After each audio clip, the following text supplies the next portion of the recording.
Vocabulary competition হবে, English vocabulary. বাংলায় লেখা আছে, এটাকে ইংলিশে লিখতে হবে, ঠিক আছে? এবং এই মানেটা অলরেডি আমি লিখেছি উপরে, এবং ওয়ার্ডগুলো দেওয়া আছে এলোমেলোভাবে। তোমাকে সাজিয়ে ওটার মিনিং কী হবে সেটা তোমাকে এখানে লিখতে হবে। তো দুজনকে ডেকেছি, তো দেখবো দুজনের মধ্যে কম্পিটিশন হবে কে আগে করতে পারে।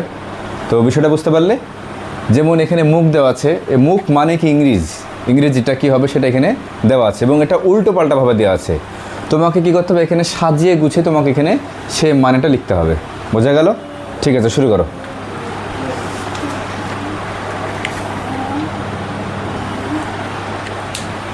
তারপরে এরা দুজন যদি না পারে তাহলে অন্য কাউকে ডাকা হবে। আগে এদেরকে দেখবো কিভাবে করে। খুবই সুন্দর একটা কম্পিটিশন, দেখবো কার আগে হয়। ইংলিশ থেকে বাংলা ভোকাবুলারি, এটা তোমাদের গ্রামারে রেগুলার করানো হয় গ্রামার বইয়ে। তো আজকে সেটা টেস্ট পালা। একদিকে আছে সোহেল, একদিকে আছে তৌফিক, দুজনেই ক্লাস 6-এ পড়ে। তো আজকে দুজনের মধ্যে কম্পিটিশন হচ্ছে, এরকম করা খুবই দরকার, কেননা ছাত্রদের মধ্যে যদি কম্পিটিশন না থাকে তাহলে পড়ার প্রতি আগ্রহটা বাড়ে না। তো তার জন্য আমি এরকম ব্যবস্থা করি মাঝে মধ্যে। তো আজকে দুজনকে ডেকেছি, দুজনের মধ্যে দেখে নেব কে ফার্স্ট কে সেকেন্ড হতে পারে। চেষ্টা করবে দুজনেই সঠিক করা, ঠিক আছে?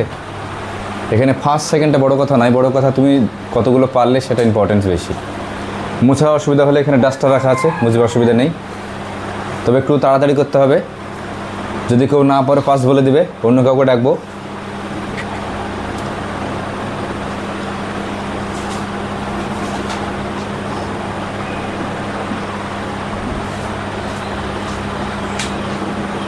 আর বেশি সময় দেওয়া যাবে না, তাড়াতাড়ি করতে হবে একটু। আর 30 সেকেন্ড সময় আছে।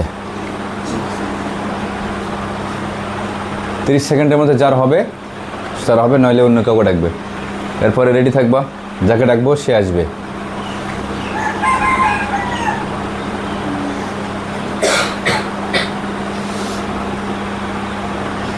এই সমস্ত প্র্যাকটিস করলে তোমাদের যে ভোকাবুলারি আছে, ইংলিশের প্রতি যে আগ্রহ বাড়বে, সেটা অত্যন্ত দারুণ হবে। ইংলিশে মেন হচ্ছে বিভিন্ন ওয়ার্ডের মিনিং জানাটা ইম্পর্টেন্স, তো এগুলো রেগুলার প্র্যাকটিস করতে হবে। টাইম আপ, টাইম শেষ। দুজনকে দেওয়া হয়েছিল, অনেক সময় দেওয়া হয়েছে তোমাদের দুজনকে। এবার এসেছে কম্পিটিশন করতে দুজন, দেখব।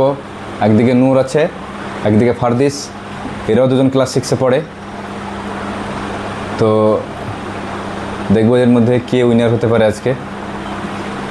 তারপরে শেষে যদি কারোর না হয় তাহলে আমাকে লাস্টে করতে হবে। বেশি সময় দেওয়া যাবে না, তোমাদেরকে অলরেডি অনেক সময় দেওয়া হয়ে গেছে, একটু জলদি করার চেষ্টা করো।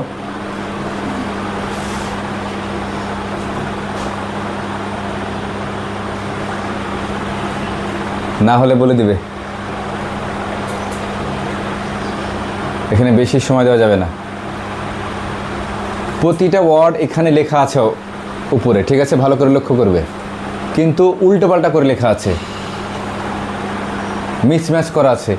তোমাদেরকে ম্যাচ করে একটু বুদ্ধি খাটিয়ে বার করতে হবে কোথায় ওয়ার্ডটা আছে।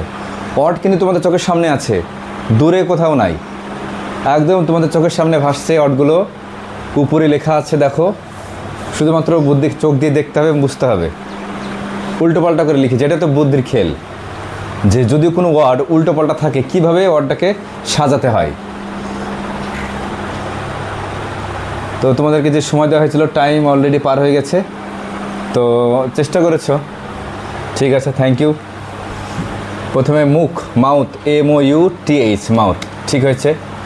নাক মানে ইংরেজি নোজ, NOSE, নোজ, ঠিক আছে। মাথা, হেড, HEAD, হেড, একদম ঠিক। কান, কান ইংরেজি কি? ইয়ার, তাহলে EAR,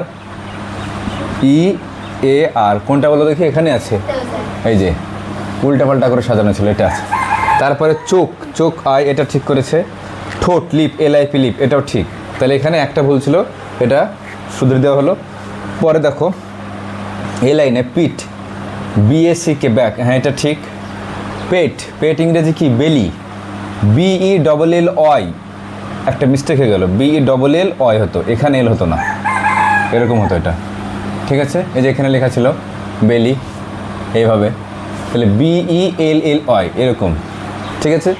তার পরবর্তী কী ছিল? মাড়ি, গাম, GUM, গাম, হ্যাঁ একদম ঠিক। তারপরে কী দেওয়া আছে, তাহলে এখানে এটা হবে NECK, নেক, নেক মানে গলা। তারপরে বুক, বুক মানে কি এখানে চেস্ট, চেস্ট কোনটা হয় বলো দেখি, চেস্ট বানান কি CHEST, এই যে CHEST এটা।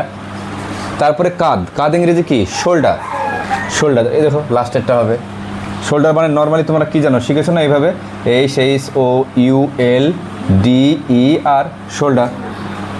তো এই ছিল টোটাল, আমি 12টা দিয়েছিলাম এখানে। তো অনেকে চেষ্টা করেছে, থ্যাঙ্কস টু অল, ধন্যবাদ, যেহেতু এখানে এসে তোমরা সাহস দেখিয়েছো কিছুটা করার। তো দেখো এইভাবে তোমাদেরকে প্র্যাকটিস করতে হবে, শুধুমাত্র যে পড়লাম ওখানে সমাপ্ত না, এটা বিভিন্ন রকম জায়গায় বিভিন্ন রকমভাবে এরকম মিক্স আপ থাকতে পারে, বা সোজা কথায় সোজা জিনিস উল্টো আকারে দেওয়া থাকতে পারে। ইংলিশের এটা হচ্ছে সবথেকে ইন্টারেস্টিং বিষয়। তো সবথেকে বড় বিষয় হচ্ছে তুমি যদি এই মিনিংগুলো জানো, যেরকমভাবে দেওয়া থাক অটোমেটিক্যালি তুমি এটা বুঝতে পারবে যেটা এটাই হবে, শিওর। তুমি যদি মুখস্থ থাকতো, তুমি যদি পরপর লিখতে না দেখো, তাও হয়ে যেত অনেকটা, হতো না? যদি আমি ওয়ার্ডের মানে জানি তো অসুবিধা নেই, এগুলো প্র্যাকটিস করতে করতে মুখস্থ হবে। তো বইয়ে তোমাদের ইংরেজিতে যে সমস্ত ওয়ার্ড দেওয়া থাকে সেগুলো অবশ্যই ধরে ধরে তোমরা মুখস্থ করার চেষ্টা করবে। ওই সমস্ত ওয়ার্ড ইন ফিউচার কাজে লাগে, কারণ কোনো ওয়ার্ডের মিনিং চেঞ্জ হয় না। ইংলিশে একটা বড় ভালো জিনিস একটা, যে কোনো একটা জিনিস একবার মুখস্থ করার পরে সেটা আর কোনো দিন চেঞ্জ হবে না, পরিবর্তন হবে না। তো তোমাদের একটা লাভ কী আছে, যদি কখনো কোনো একটা ওয়ার্ড সামনে নতুন আসে, ওটা অবশ্যই মানে সহ মুখস্থ করবে। হ্যাঁ, ইন ফিউচারে কিছু কিছু জিনিস আছে ব্যতিক্রম থাকতে পারে, মানে এটাকে আরও নাম দেওয়া যেতে পারে, যেমন সমার্থক শব্দ, সম অর্থ, মানে একই অর্থ কিন্তু ওয়ার্ড আলাদা আলাদা থাকতে পারে না। যেরকম ফেস, ফেস মানে মুখমণ্ডল বলা হয়, ঠিক আছে? তো এরকম থাকতে পারে। তো এগুলো তোমরা পরবর্তীতে শিখবে আস্তে আস্তে বড়ো হলে। তো বেসিক তোমরা যখন এখন ছোটো আছো, তাই তোমাদেরকে এরকম ছোটো ছোটো জিনিসগুলো আগে শিখতে হবে। তো আজকে আমরা এটা শিখলাম, পরবর্তীতে আরও অন্য কিছু নিয়ে হাজির হব। Thank you.